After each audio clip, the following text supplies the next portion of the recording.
Anto Augustine കീഴടങ്ങുമോ കേന്ദ്ര സർക്കാർ? വിദേശ ഫണ്ട് മേടിച്ച് സമരം തുടങ്ങിയെന്ന് പറഞ്ഞാൽ CJPയുടെ മുന്നിൽ അടിപതർന്നാണ് കാണുന്നത്.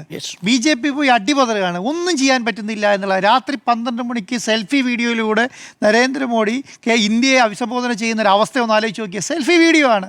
സെൽഫി വീഡിയോ എടുത്ത് എക്സിൽ പോസ്റ്റ് ചെയ്യുന്ന അവസ്ഥയിലേക്ക് ഇന്ത്യയുടെ പ്രധാനമന്ത്രി എത്തി എന്നുള്ളതാണ്.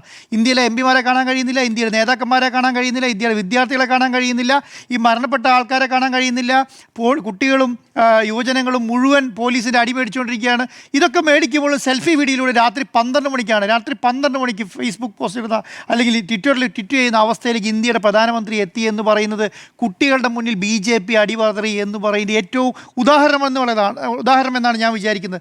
ഒരു സംസ്ഥാനങ്ങളിൽ നല്ല രീതിയിൽ നടന്നുകൊണ്ടിരിക്കുന്ന സംവിധാനമായിരുന്നു ഈ എൻട്രൻസ് എക്സാമുകളെല്ലാം. കേരളത്തിൽ നോക്കുകയാണെങ്കിൽ കേരളത്തിലെ മെഡിക്കൽ എൻട്രൻസ് എക്സാം ഉണ്ടായിരുന്നല്ലോ. അതിനനുസരിച്ചിട്ടാണല്ലോ കേരളത്തിലെ മെഡിക്കൽ കോളേജിലെ മുഴുവൻ വിദ്യാർത്ഥികളെ റിക്രൂട്ട് ചെയ്തിരുന്നതും അവർ പഠിച്ചിരുന്നതും അങ്ങനെയായിരുന്നല്ലോ. ഈ സംവിധാനങ്ങളെ എല്ലാം കൂടി കേന്ദ്രത്തിൻ്റെ കീഴിൽ കൊണ്ടുവന്നിട്ട് ഒറ്റ സംവിധാനമായിട്ട് ഒറ്റ എക്സാമായി നാഷണൽ ടെസ്റ്റിംഗ് ഏജൻസിയുടെ കീഴിൽ കൊണ്ടുവന്നു എന്നുള്ളതാണ്. അതിനൊരു ഹെഡില്ല, അതിനൊരു തലവനില്ല, അതിനൊരു നല്ല ഒരു 100 സ്റ്റാഫില്ല.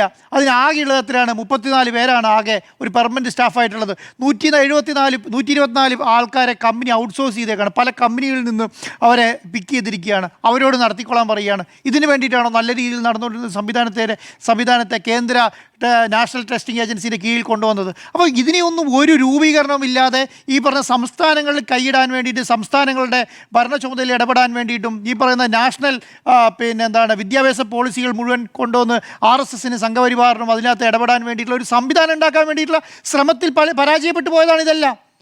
അതിൻ്റെ ഭാഗത്ത് പരാജയപ്പെട്ടു പോയതാണ്. ഇന്ത്യയെ സംബന്ധിച്ചിടത്തോളം നമ്മളത് ആലോചിച്ച് നോക്കിക്കേ, എത്ര വൃത്തിയായിട്ടാണ് ഓരോ സംസ്ഥാനങ്ങൾ പോയിക്കൊണ്ടിരുന്നത്. ഇപ്പം എല്ലാം കേന്ദ്രത്തിൻ്റെ ഇടപെടലാണ്. നിങ്ങൾ എവിടെയെങ്കിലും കേരളത്തിൽ കാണുന്നുണ്ടോ, അല്ലെങ്കിൽ സംസ്ഥാനങ്ങളിൽ കാണുന്നുണ്ടോ ഈ പറയുന്ന കേന്ദ്ര സർക്കാരിൻ്റെ വിദ്യാഭ്യാസ സ്ഥാപനങ്ങൾ? എവിടെയും കാണുന്നുണ്ടോ? നിങ്ങൾക്ക് ആകെ കാണാൻ കഴിയുന്നത് എന്താണ്? ഇവരുടെ കോളേജുകൾ, സ്കൂളുകൾ മാത്രം കാണാം. സെൻട്രൽ കേന്ദ്ര വിദ്യാലയം മാത്രം കാണാം.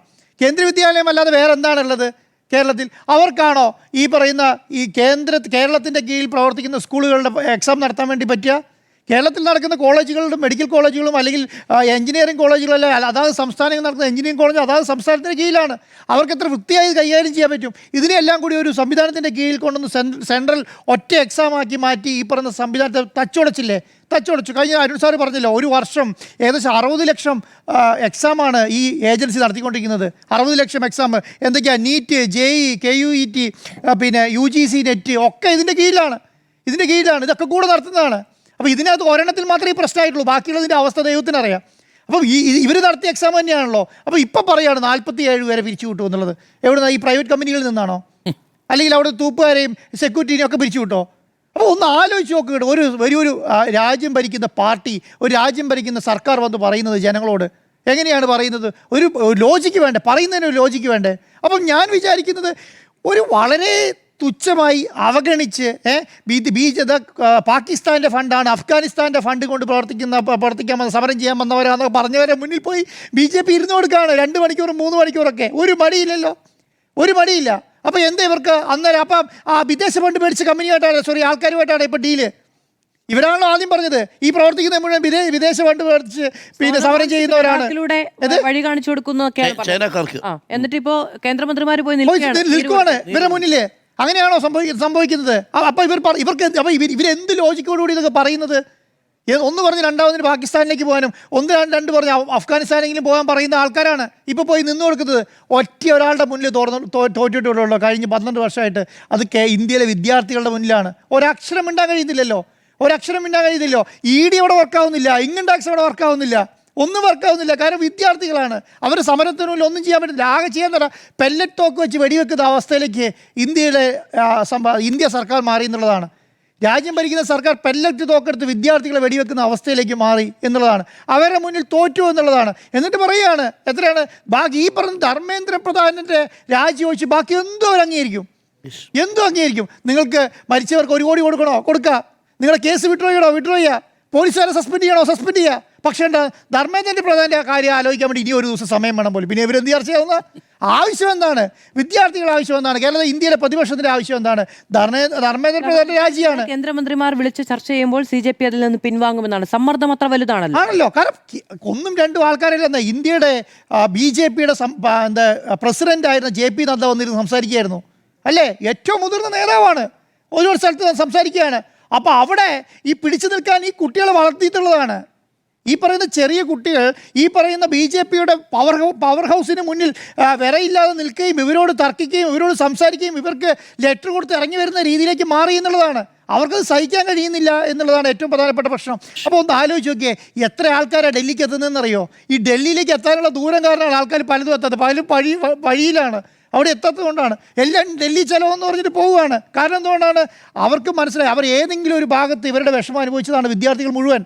നിങ്ങൾ പറയുന്ന പോലെ കാരണം എല്ലാ വിദ്യാർത്ഥികളും സ്വപ്നമുണ്ടെന്നേ. സ്വപ്നത്തിൻ്റെ മേലത്തല്ല വിദ്യാർത്ഥികൾ വളരുന്നത്. അവരെ സ്വപ്നത്തെ മുഴുവൻ തച്ചടക്കിയല്ലേ ഇവർ. അവർ ഇനി വിചാരിക്കുന്നത് എന്താണ്? ഞാൻ ഇങ്ങനെയായിരിക്കും തോറ്റിട്ടുണ്ടാവുക എന്ന് വിചാരിക്കുകയാണ്. ഞാൻ ഇങ്ങനെയായിരിക്കും തോറ്റിട്ടുണ്ടാവുക, ഞാൻ ഇങ്ങനെയായിരിക്കും ഇതിൻ്റെ ഭാഗമല്ലാതായിപ്പോൾ. എനിക്ക് MBBS എടുക്കണമായിരുന്നു, എനിക്ക് BDS എടുക്കണമായിരുന്നു, എനിക്ക് എഞ്ചിനീയർ ആവണമായിരുന്നു. ഞാൻ എഞ്ചിനീയർ ആവാതിരിക്കുന്ന കാരണം, ഞാൻ BDS എടുക്കാതിരിക്കാനുള്ള കാരണം, ഞാൻ ഡോക്ടർ ആകാതിരിക്കാനുള്ള കാരണമൊക്കെ ഇതുപോലുള്ള എക്സാം ഏജൻസികൾ AI-യിൽ നോക്കി ചോദ്യപേപ്പർ ഉണ്ടാക്കി കൊടുക്കാനായിരുന്നെങ്കിൽ അത് ഇവരെന്തിനാ പഠിക്കേണ്ട കാര്യമുണ്ടോ? പഠിക്കേണ്ട കാര്യം ഈ 174 കമ്പനികളിൽ നിന്ന് സ്റ്റാഫിനെ അപ്പോയിൻറ്റ് ചെയ്തല്ലോ. പിന്നെ ഈ NTCയിലേക്ക് അത് ഏതൊക്കെ കമ്പനീൻ്റെ ആൾക്കാരാ? ഏതൊക്കെ കമ്പനിയുടെ ആൾക്കാരാ? ഇവരുടെ ഒരു സംസ്ഥാനത്തിൻ്റെ ബഡ്ജറ്റിനേക്കാളും കൂടുതലാണെന്ന് ഈ പറയുന്ന എൻട്രൻസ് കോച്ചിങ് സെൻ്ററുകളുടെ വരുമാനം. ഒരു സംസ്ഥാനത്തിന് അത്രയും ബഡ്ജറ്റില്ല. അപ്പോൾ അത്രയും വലിയ സംവിധാനം കൈകാര്യം ചെയ്യുമ്പോൾ അവർ ആകെ പിടിച്ചേക്കുന്നതിനാണ് ഈ എക്സാമിൻ്റെ വിലയ്ക്കാണ്. അരുൺ സാർ നേരത്തെ പറഞ്ഞതുപോലെ ഈ പറഞ്ഞ എന്താണ് ആൻറ്റി പേപ്പർ പിന്നെ leak bill, anti paper leak bill എന്ന് പറയുന്ന ബില്ല് അവതരിപ്പിക്കാൻ കേന്ദ്ര സർക്കാരിൻ്റെ ബോധ്യം ഒന്ന് ആലോചിച്ച് നോക്കിക്കേ. കാരണം ഇവർക്ക് ഇതിൻ്റെ ലീക്ക് തടയാൻ പറ്റുന്നില്ല. അതിനുവേണ്ടി നിയമം കൊണ്ടുവരാണ്. ഒന്നും വേണ്ട സാർ, 2 ആൾക്കാരെ മര്യാദയ്ക്ക് ബോധമുള്ളവരെ വരച്ചാൽ തീരും ഈ പറയുന്ന പ്രശ്നം. അതിന് പകരം ലീക്ക് ബില്ല് കൊണ്ടുവരികയാണ്. എന്നിട്ട് അതിന് ശിക്ഷിച്ച് ജയിലിടാൻ വേണ്ടി പോവാണ്. നിങ്ങൾ ഇപ്പോൾ പിടിച്ചവരെ ജയിലിൽ ഇപ്പോൾ ആദ്യം ഇവർ കണ്ടെത്തിയിട്ട് ജയിലിടുകയല്ല ആദ്യം വേണ്ടത്. എന്തൊരു നടപടി സ്വീകരിച്ചോ? ഇപ്പോൾ ഈ പറയുന്ന അവിടുത്തെ അടിച്ചെടുക്കാരെയും തോൽപ്പാരെയും ഒക്കെ പുറത്താക്കിയതായിരിക്കും ഇപ്പോൾ നടപ്പിലാക്കിയിട്ടുണ്ടാവുക. എന്നൊരു പേരുമില്ല, അഡ്രസ്സും ഇല്ല. ഇവരൊന്നങ്ങ് പറയുകയാണ് ഇതിങ്ങനെ നടപ്പിലാക്കിയിട്ടുണ്ട് എന്ന് പറയുകയാണ്. ഇപ്പോൾ നേരത്തെ മാധു പറഞ്ഞ പോലെ ഈ സോനം വാങ്ചുക്കിൻ്റെ അടുത്ത് നിന്ന് ഇപ്പോൾ അദ്ദേഹം സമരം അവസാനിപ്പിച്ചു എന്ന് പറയുകയാണ്. അത് വലിയ ക്രെഡിറ്റാക്കാണ്. ഒരു മനുഷ്യൻ മരണത്തോട് മല്ലടിച്ച് കിടക്കുന്ന സമയത്ത് സമരം അവസാനിപ്പിച്ചിട്ടുണ്ടെങ്കിൽ ആ അവസാനിപ്പിച്ചത് വലിയ ക്രെഡിറ്റല്ല. ഇത്രയും നാൾ അവരെ ജയിലിൽ ഈ സമരത്തിൽ കിടത്തിയതാണല്ലോ ഇവർ ഈ പറയുന്ന ഏറ്റവും വലിയ പരാജയം എന്ന് പറയുന്നത്. ഇത് കേന്ദ്ര സർക്കാർ മനസ്സിലാക്കണ്ടേ? അപ്പോൾ ഒരു കാര്യം മനസ്സിലായി എന്ന് പറഞ്ഞാൽ കേന്ദ്ര സർക്കാരും BJPയും ഈ കുട്ടികളുടെ മുന്നിൽ, ഈ വിദ്യാർത്ഥികളുടെ മുന്നിൽ മുട്ടുവറച്ചിരിക്കുന്നു എന്നുള്ളതാണ്.